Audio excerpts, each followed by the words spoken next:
हरियाणा में विधानसभा चुनावों की तैयारियां जोरों पर शुरू हो गई है। भाजपा को लोकसभा चुनावों में लगी झटके के बाद जहां सत्ताधारी पार्टी जनता का मन जीतने की कोशिश में लगी है, तो वहीं दूसरे राजनीतिक दलों के हौसले बुलंद है। आम आदमी पार्टी इस बार हरियाणा विधानसभा चुनाव में पूरी ताकत झोंकने के मूड में नजर आ रही है। पिछले दिनों से राज्य के अलग अलग शहरों में हो रही जनसभाओं से ये साफ देखा भी जा सकता है। पार्टी के राष्ट्रीय अध्यक्ष अरविंद केजरीवाल की गैर मौजूदगी में चुनाव प्रचार का जिम्मा उनकी पत्नी सुनीता केजरीवाल ने संभाला है।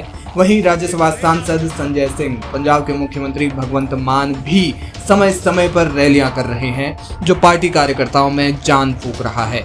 इसी कड़ी में सुनीता केजरीवाल ने सोहना और फरीदाबाद में जनसभा को संबोधित किया। सुनीता केजरीवाल ने किसान आंदोलन का जिक्र किया और भाजपा पर निशाना साधा।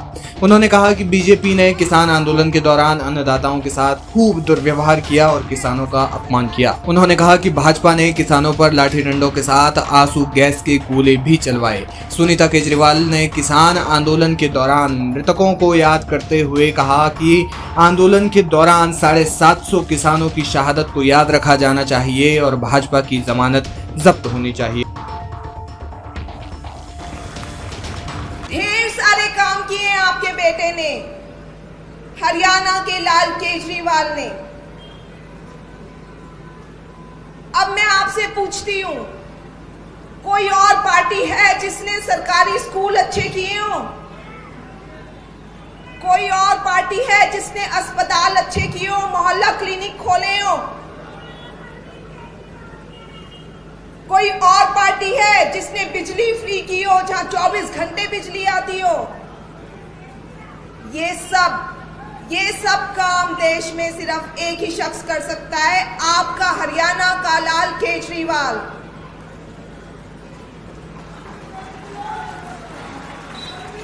और इसीलिए मोदी जी केजरीवाल से जलते हैं। उनसे ये सब काम नहीं होते। अस्पताल, बिजली, शिक्षा, ये सब काम उनसे नहीं होते। इसी वजह से उनके ये सब काम रोकने के लिए उन्होंने फर्जी केस बनाया और आपके बेटे को जेल में डाल दिया। वहीं पंजाब के मुख्यमंत्री भगवंत मान ने भी जनसभा को संबोधित किया और जनता से बदलाव की अपील की। उन्होंने कहा कि आम आदमी पार्टी के नेतृत्व में पहले दिल्ली और अब पंजाब बदल रहा है। उन्होंने पंजाब में विकास कार्यों को बताते हुए कहा कि हरियाणा में भी आम आदमी पार्टी की सरकार बनते ही राज्य को वो सब मिलेगा जो दिल्ली और पंजाब में मिल रहा है। आज 2.5 साल हो गए सरकार बनी नूं पंजाब च 43,000 सरकारी नौकरियां बिना किसी रिश्वत तो दे के थोड़े सामने खड़ा। 43,000 और किसी का 1 रुपया लग्या हो मैनू दस दिओ कृपा करके कि 1 रुपया लग गया ਜਾਂ चाह पी ली, 2 रुपये का चाह का कप पी लिया, किसी MLA ने या मंत्री ने नौकरी दिवाउण बदले 2 रुपया का। एक घर च 3-3 नौकरियां भी मिलियां ने, क्योंकि बच्चों ने पेपर दिते, जेड़े मैरिट च आ गए असी बुला ले। हजे होर बहुत सारिया नौकरियां उन्हों का इंतजार कर रही ने।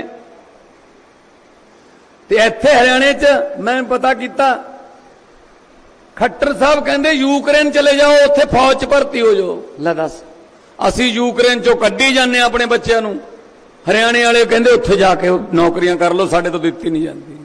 शर्म नहीं आउंदी इन्हां नूं ये गल कहने। हरियाणा में आम आदमी पार्टी पूरे दलबल के साथ अपनी जमीनी जड़ों को मजबूत करने की कोशिश में लगी हुई है। पार्टी अगर इस काम में कामयाब हुई तो सत्ताधारी पार्टी भाजपा के साथ कांग्रेस का राग भी बिगड़ सकता है, जिसका सीधा फायदा आम आदमी पार्टी को मिलना तय है। पार्टी का शीर्ष नेतृत्व ताबड़तोड़ रैलियां कर रहा है और पार्टी को मजबूत करने की कोशिश में जुटा है। राज्यसभा सांसद संजय सिंह ने भी सुनीता केजरीवाल और भगवंत मान का साथ देते हुए बीजेपी पर खूब हमला बोला। भूलिएगा नहीं आपके साथ जो जुल्म और जाती हुई। इसी गुड़गांव के बॉर्डर पे, गाजीपुर के बॉर्डर पे, बहादुरगढ़ के बॉर्डर पे, नरेला के बॉर्डर पे लाठियां चलाई गई किसानों के ऊपर, आंसू गैस के गोले छोड़े गए, उनको खालिस्तानी कहा गया, उनको पाकिस्तानी कहा गया, उनको आतंकवादी कहा गया, अन्नदाताओं को अपमानित किया गया।